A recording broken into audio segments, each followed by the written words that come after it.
Welcome into ATL Day Ones with Jarvis and Tenitra. Coming up on today's show, Uncle Charlie struggled last night, y'all. And what is this bucking the system of unconventional wisdom that you speak of, Arthur Smith?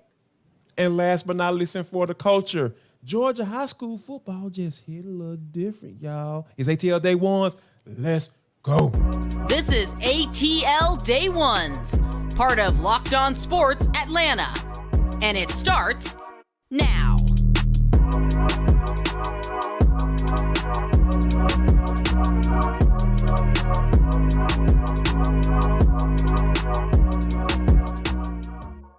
want to start by saying thank you for making ATL Day Ones your first listen of the day. Remember, we are free and available wherever you download your podcast. And wherever you download your podcast, make sure that you leave us a 5-star review. Really appreciate that from you in advance. ATL Day Ones is part of the Locked On Podcast Network. Your team every day. Coming up in 10 minutes, Arthur Smith don't give a damn what y'all talking about when it comes to how he runs his offense. But first, got to talk about the Atlanta Braves last night. They take the L to the Boston Red Sox or the Delaware Blue Hens or whatever the hell they had on last night. Y'all know what was up with them colors, but they weren't hitting. Like, it just wasn't it. So, yeah, they need to throw those uniforms in the trash, but they lose 7-1, T. Uncle Charlie struggles like crazy in the last 2 starts, T. Uncle Charlie has given up 12 hits, 8 runs, and 8 walks. Like, what was going on last night on the mound? Yeah, I think that maybe the deeper number in there, especially last night, was 1 strikeout. And when you think about just 1 strikeout, to me, that speaks to what he's been talking about as well, which is a lack of command. And that's really what you've seen out of him. And I don't know if it's maybe as we get deeper into the season, a little bit of fatigue is kind of setting in. But yeah, he just does not. And not just these last couple of starts where he gave up a slew of runs, but even some of the starts that he's won of recent, maybe save one of those starts where he went 6 innings and it was just lights out. But he's been talking about this as well. It's a command issue. Something is just not there. Something, he just doesn't have his stuff. And that's what we saw again last night. And it was kind of like, I thought about this, there was the 1 hour and 40-minute rain delay. And sometimes that too, if you are ready to go as a pitcher and you have to wait that time out, that could make you cold, if you will. You might go a little bit cold. So I thought about that too. That could have had an effect. But I think overall, definitely was a head scratcher and definitely is starting to be a little bit of a concern with Charlie Morton's performance. Yeah, like especially when you're having command issues, it's one thing to, still be a guy that can, get people out, have his out pitch, that curveball and everything. We know how that, once that's working for him, it's very difficult to go up against. And he's had history with the Red Sox and having some success. So it was kind of weird to kind of see him have those struggles and have those issues. And a lot of times when you have bases loaded and, you walking guys in, Adam Duvall up in there looking with them ugly behind uniforms on, being walked to first base and then load the bases up and then you walk the next guy. And for him to go in, it was just kind of weird to see him struggle like that. And he kind of walking around the mound, wiping his brow. Like it was, and then Kranitz coming in the first inning, to have a conversation with him. It was just like, man, like, who is this guy? And like you said, in the last couple of starts, he has been struggling. So you start to think, or you start to wonder, like we've talked about how the bullpen is where the Alex Anthopoulos needs to focus on, T. But given what happened just last night and given who's been popping up on the IL as far as Kobe Allard and Mike Soroka getting sent down and all this stuff, are you starting to feel that, hey, Alex Anthopoulos should kind of move that, not necessarily make starting pitcher a priority, but move that bad boy up into like a 1B type situation right behind the bullpen? Yeah, and I felt like it was a 1B already, honestly. Right, so I feel like now it's 1A. I feel like after getting Taylor Hearn and Pierce Johnson, maybe the bullpen need moved down to 1B.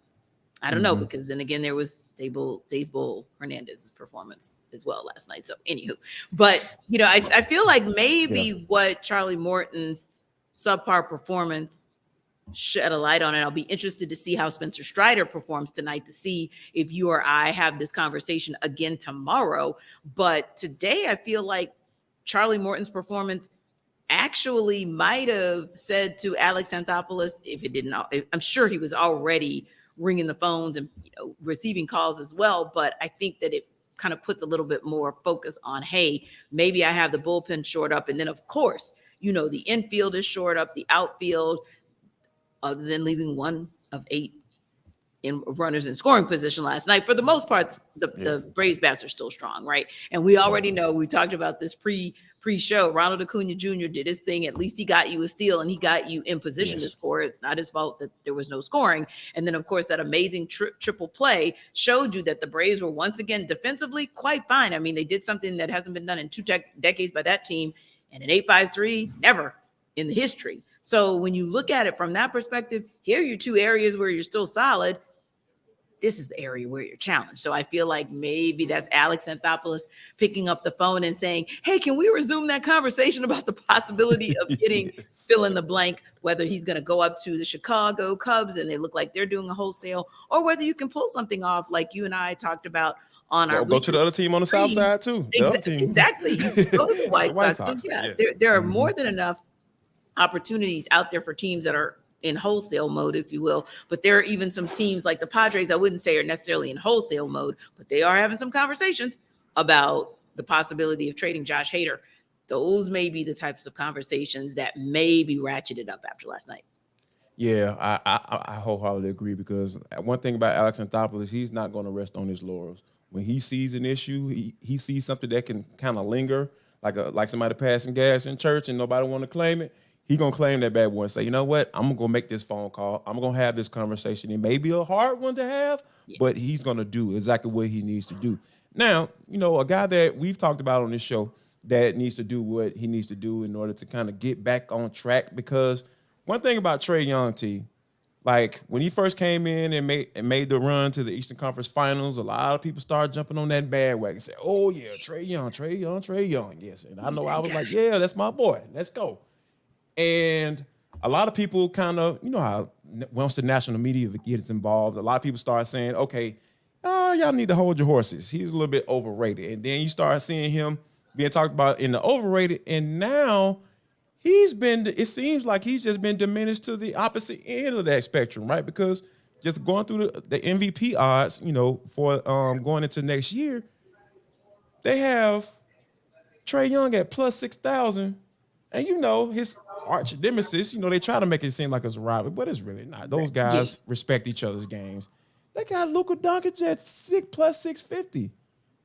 Like, what is going on, T? How did Trae go from being, oh my God, the Hawks may have won this trade, and now we're talking about like, oh man, the guy that they traded for is that much better of an odd favorite to win the MVP trophy of the league? Like, is it that big of a gap, T? It is, but I don't know why, because said guy, Luka Doncic, your team didn't even get to the playoffs last year. At least Trae's team got to the play-in round and played themselves into the playoffs and actually stole a couple games from the Celtics. So when I look at the team that went to the Eastern Conference Finals. So when I look at it from that perspective, I think that it's huge. It's a huge question mark for me as to why that narrative is out there. And I don't know if there's one specific answer. I don't know if there's only one answer, but I know that it is a little bit troubling. But it's almost like, unfortunately for Trae, this may go back to, he said he doesn't want to play the villain. He said he doesn't want to be the bad guy. But then on the same token, the first couple of years, you kind of embraced it.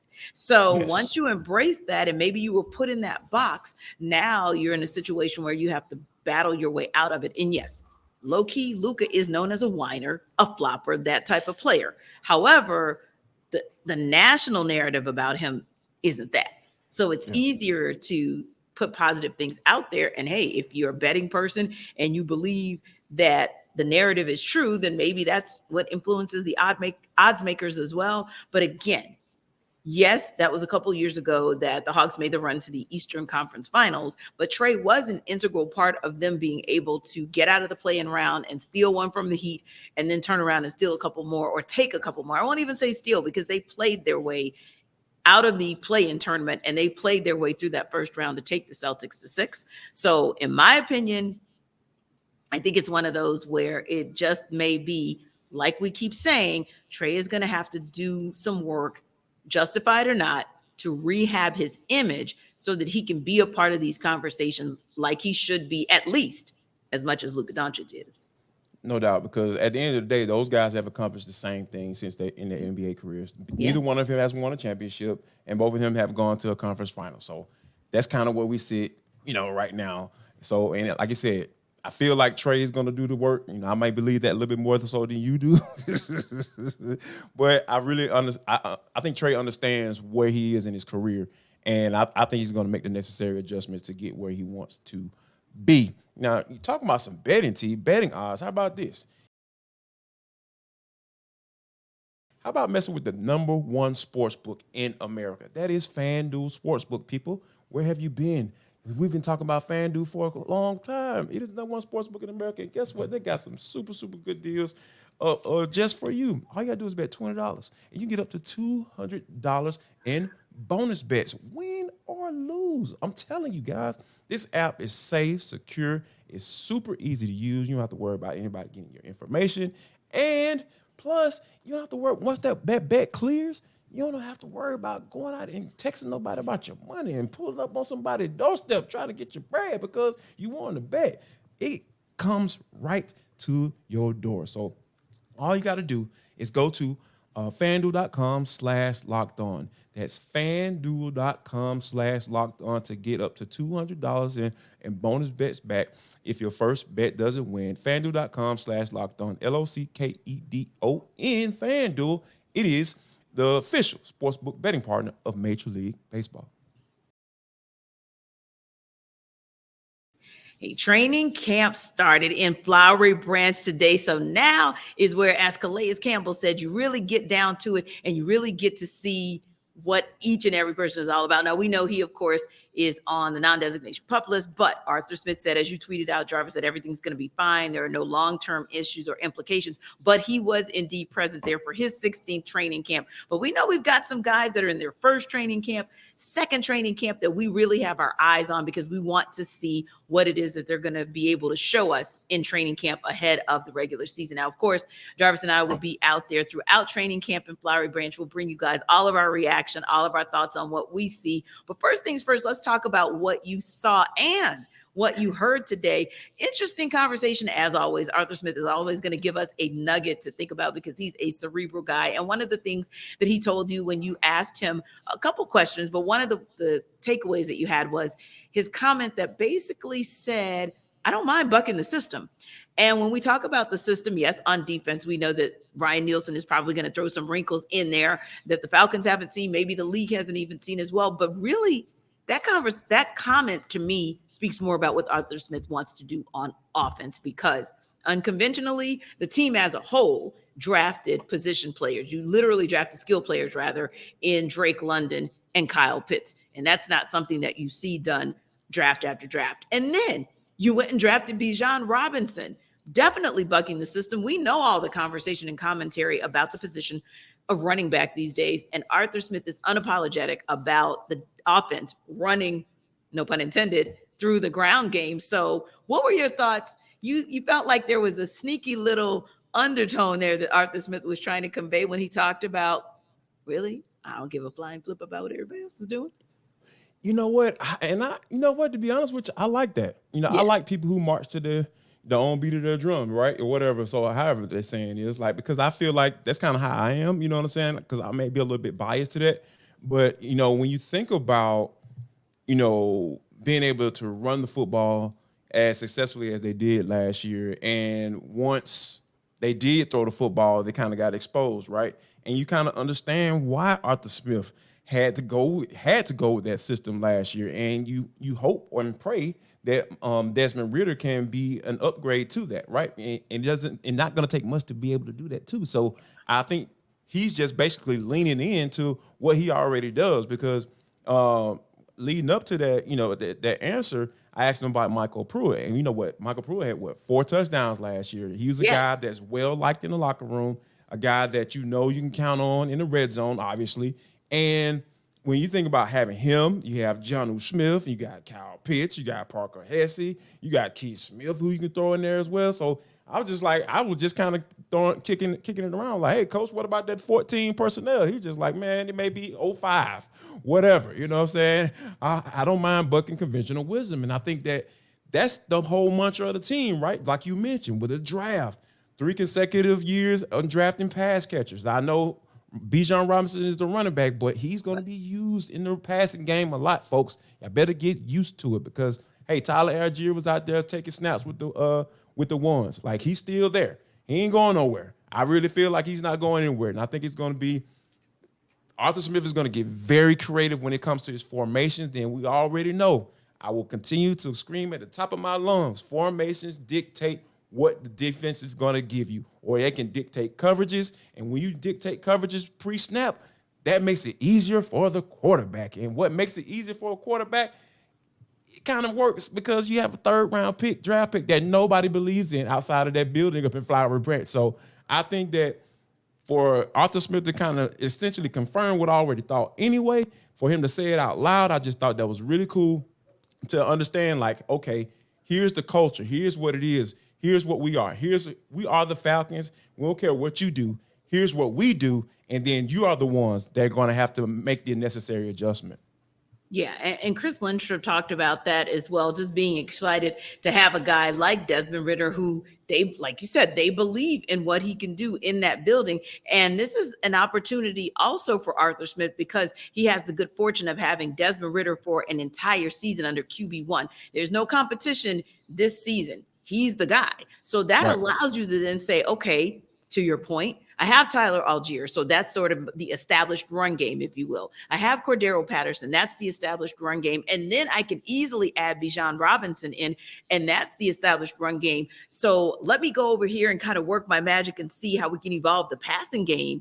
And then I'm going to let that run game dictate what that passing game is able to do. So you're still going to see the unconventional wisdom that's going to be dictating, because this is going to be an offense that in all likelihood the run sets up the pass. Now, on that offensive side of the ball as well, speaking of the run setting up the pass, if the Falcons are anywhere close to how successful they were on the ground last year, this team will be just fine, especially thanks to a stellar performance by the entire offensive line. Where the offensive line kind of had challenges, especially on that right side at tackle, but where they really had some issues and some challenges was in pass protection. So now we're switching gears to the left side, because the other piece there was on the left side, it was like a virtual shuffling, if you will. It was literally like Simon says, who's going to be spin the wheel of random white dudes playing left guard. Who's gonna play left guard this week? And literally, although you and I really believed in Elijah Wilkinson, part of it was injury. He was injury prone, and that didn't really work out as well. Now you got a guy. You got a guy in Matthew Bergeron, and you got a guy behind him that could even play some of those snaps. And you'll talk about that in a quick second. Matt Hennessy. But you said you'd have your eye on Bergeron in particular. What did you see? I know it's early, but what did you see out of him today at camp? To be honest, a guy's trying to learn. That's the first thing to come to mind, because, like, here's the thing. Like, and it goes back to what I talked about, a couple of days ago, a couple of times on the show. Guys, check out the show. I'm telling you, you will miss something if you don't catch up on ATL day ones. But the thing that about Arthur Smith is, he doesn't mind making just go back, we're talking about unconventional, right? Like, okay, you trade up for a guy in the second round. Most of the time, those guys, hey, you're going to automatically put them in as a starter. Nope, that's not what Arthur Smith is going to do. So I think that, they had Matt Hennessy working with the ones today. So, because Bergeron is going to be a learning curve. The dude is moving from left tackle to left guard. I know some of the footwork is similar, but it's a different ball game once you slide a couple inches over it or slide down a gap into that guard spot. It is a totally different type of fight. They say styles make fight, right? Those are some of the things that you got to switch some things up. You have to learn and really grasp that concept, because, hey, having a 2 to 3 yard gap when that ball is snapped at left tackle is different from a half a yard to a yard. Like, that's a big difference in the NFL, because these guys are moving these days. So I think that, to see Matt Hennessy working with the ones and see Matthew Bergeron with the second team kind of, hey, learning, just out there learning. And I think that it's going to ramp up just a little bit more once they put the pads on. So, yeah, that was one of the things that kind of just stood out to me. Indeed. And then we also talked a little bit, because that obviously is the rookie whom we have our eye on, but we talked about this class of 2022 and needing to see an uptick from several of them as well. But in particular, we talked about needing to see an uptick in the performance and play of Arnold Ebiketie, especially because ATL Day Ones has always told you, our mantra is that defense matters and pass rush matters. And if it's really going to matter, yes, you can look at some of the acquisitions in the offseason, like Calais Campbell, whom we all talk about. But the bottom line is some of these younger guys have to step up, and AK is probably at the top of that list. What you see out of AK today that told you, okay, I think I can see just some shades and some flashes of him trying to become the edge rusher that we thought he could be? I see Ryan Nielsen doing everything he possibly can to put this guy in position to succeed. Because when you think about him moving around, maybe you might even see him dropping into a coverage from now and then. And I think that, one of the things that kind of is in my soul right now, I really feel like Nielsen is going to send a lot more pressure than what we saw from DPs last year. Because, hey, and we understand why DPs didn't send that much pressure last year, especially when you look at the guys on the back end of the defense. So, and we'll talk tomorrow about my conversation with Jesse Bates, because oh no, I might just be sold just a little bit, T. But okay. we'll reserve that conversation to tomorrow. But yes, I think when we talk about Arnold Ebiketie and what Ryan Nielsen is trying to do, I see what they're trying to do. Yeah. And like I said, he's trying to put him in position to say, hey, when it's 3rd and long, you're going to be on the field. So I need you to do something. And I think that with Bud Dupree still out there and Lorenzo Carter still out there, it's going to be a sight to see. I think this is going to be very exciting year for this defense. Either way, however it goes, I think going into it is going to be exciting. But I think either way, this is going to be something that is going to be a storyline throughout the entire season for sure.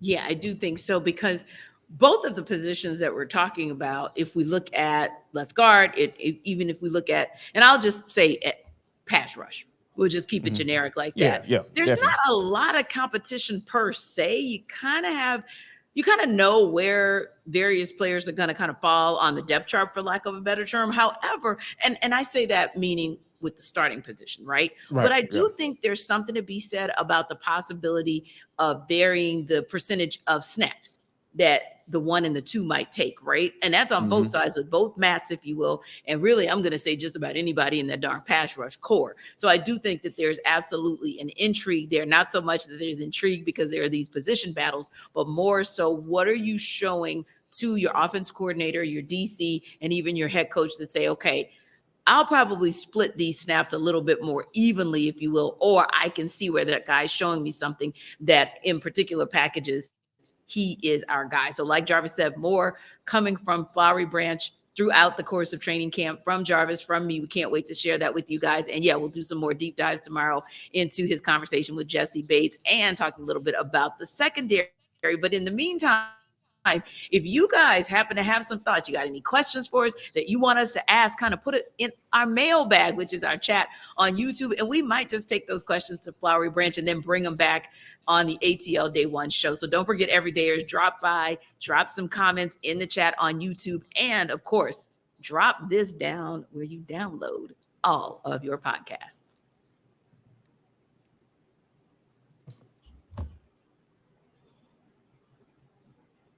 But this is For the Culture. It is the intersection between sports, entertainment, the culture, and sometimes whatever the hell we want to talk about, because that's just how we get down on this show. Today is no different. T, when you think about like high school football, Friday night, I know the whole Friday Night Lights thing and all that stuff, that came from Texas and everything like that. We understand how that goes down. But when you think about how big of a deal Georgia high school football is, it is huge. I played it myself.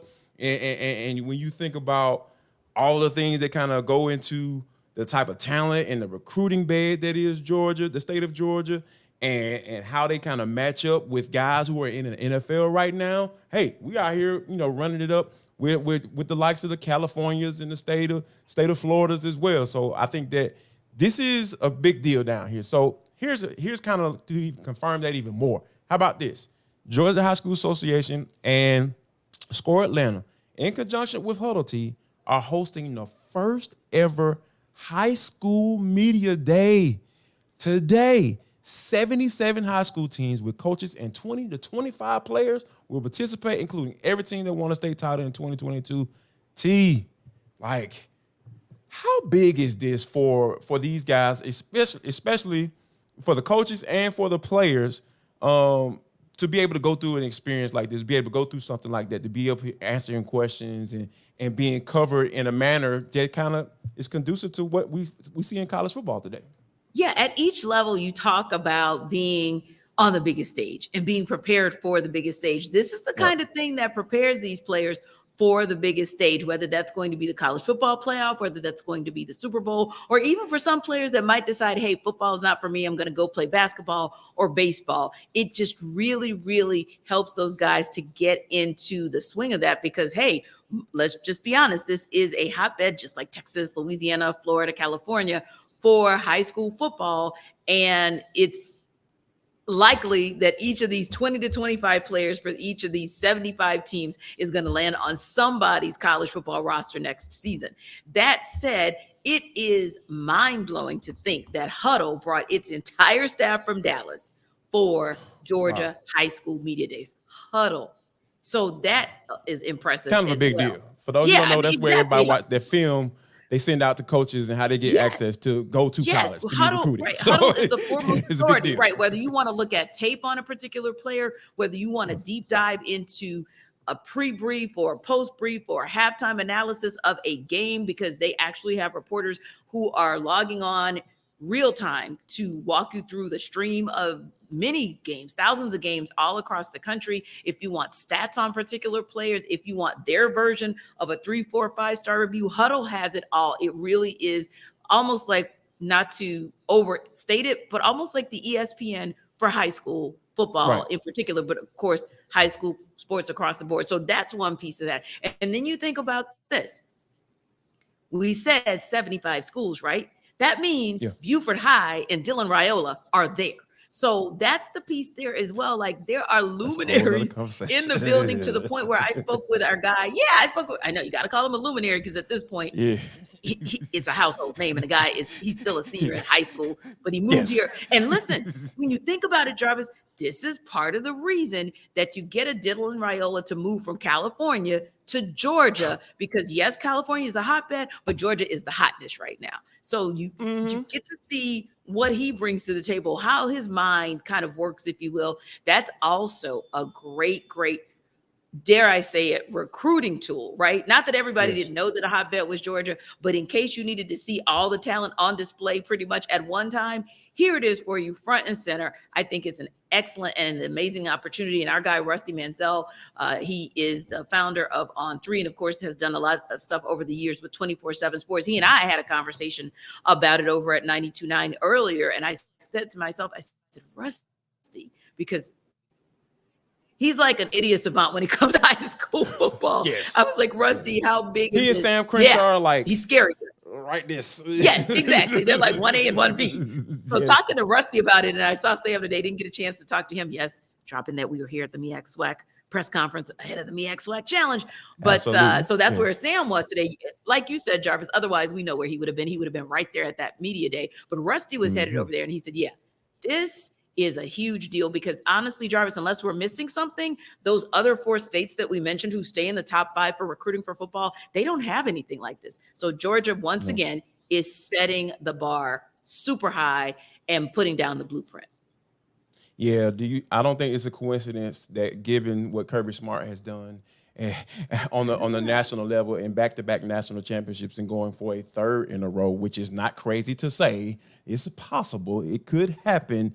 I'm not surprised, T. I'm not surprised at all, because when you think about the talent that's coming out of here, and when you have the home school, college here with the Kirby Smart as the head coach, who's establish himself as one of the best, if not the best head coach in college football, yeah, this is the type of stuff that's going to go down. You have people picking up their whole offers and saying, hey, let's go set this up down here in Atlanta and leave one of the biggest states known for high school football and just go on down here to Atlanta and see what's popping off down here. So, yeah, absolutely no surprise whatsoever. Will also not be a surprise. Yeah, I know, right? I was gonna, and you might be going there with it. So if I preempted you, it's probably because of my excitement, right? Because I'm always excited when the Dream do big things down in College Park, and of course they had the 7-game win streak, dropped a couple to the Connecticut Sun back-to-back, but bounced right back last night. They of course have 8